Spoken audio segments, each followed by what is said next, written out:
Hi guys, welcome back to the channel.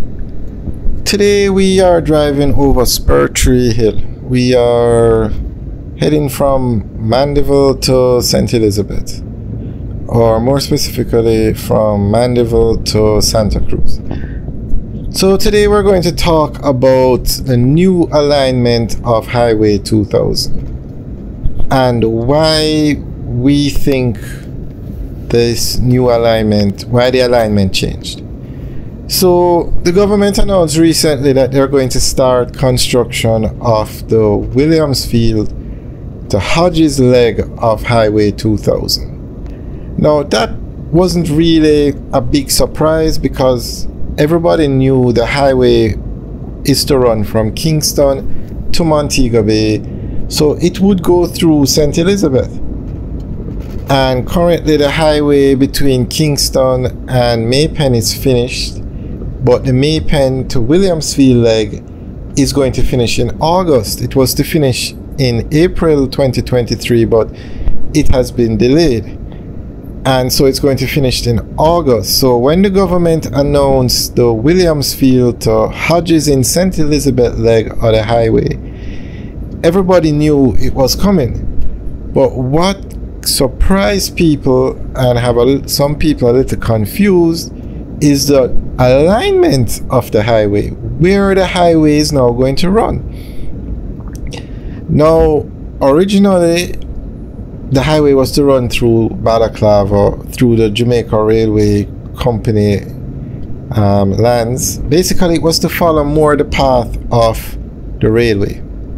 However, the government announced that the highway is going to go more towards the coast because the highway is going to be closer to Black River now. So this confused a lot of people because the government is to build a highway from Negril to Manchester running along the coast. So that would incorporate the town of Black River, which is the capital of St. Elizabeth. So the highway from Negril to Manchester was a part of the Southern Coastal Highway Improvement Project Phase 2.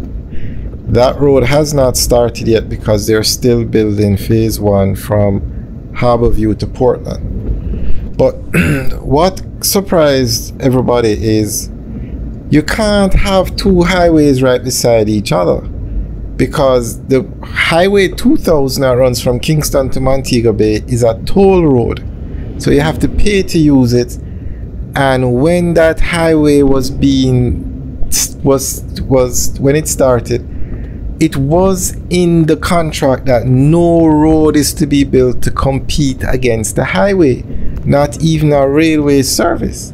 Now ownership of the company has changed, but why would somebody use a highway that you have to pay on when you have another highway that's free?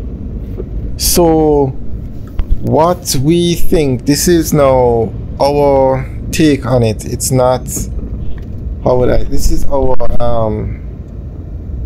this has not, what we're going to say is what we think is going to happen and why the alignment changed. Nothing official has been announced yet, but we think the reason why the alignment changed is because the highway from Negril is no longer going to go to Manchester. That highway is going to go from Negril to Black River, where it will meet Highway 2000, and then you can get on Highway 2000 and go where you're going.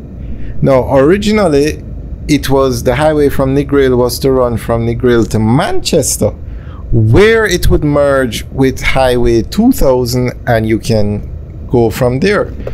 So we now believe, or we suspect, that the highway from Negril is going to connect to Highway 2000 in Black River, and then you connect to that highway. So it's no longer going to go to Manchester. And for Highway 2000 now, I think this is a better alignment than if the highway went through Balaclava, because you're now going to have access to Mandeville via Mandeville bypass. You can exit and go to Mandeville. You're now going to have access to Junction because they're building a Junction bypass, where you can just exit and go to Junction. And Black River, you now have access to Black River. I'm not sure if there's going to be, well, there won't be, I don't think there's going to be an exit to Santa Cruz, which is a very large town, but the existing road, the existing main road goes through Santa Cruz, so that shouldn't really affect Santa Cruz. But it will make getting to Black River much easier, getting to Junction much easier, Mandeville, and there's going to be a bypass for this road that we're on, which is Spur Tree, which will be very good because this hill is it is very steep, and if you have a bypass that saves time, it definitely will help. So this is why we think the alignment changed. Now, it would have been good if it went through Balaclava, and you have the Appleton Estate thing over there, their factory, their plant. I don't remember the name or where it is, but Balaclava, it would have been good if the highway had gone that way, but I think it will incorporate more going the route it's now going, which I think will also be better for people to get to Treasure Beach, which is a tourist area. There's a lot of Treasure Beach is a large tourist area, but it's nothing compared to the North Coast or Negril or Ocho. So with the highway going closer to that side, because Junction is very close to Treasure Beach, it will definitely put that side of the island, or make connectivity to that side of the island much easier. Because to get to Treasure Beach now, I mean, it's a tedious drive. That's probably one of the reasons why a lot of persons don't go there, or one of the reasons why it's not as popular as, say, Negril or Ocherius or the North Coast. So I like this new alignment. I mean, every time you have a highway or you change the route of a road, you have good and you have bad. It happened in Grand Spen in St. Thomas, and it happened in what's the name of that place where you could get the food on the way to Ocherius? Fatespen. Alright guys, let us know what you think about this video. Leave your comments in the section below. Remember to like, share and subscribe. Have a good day.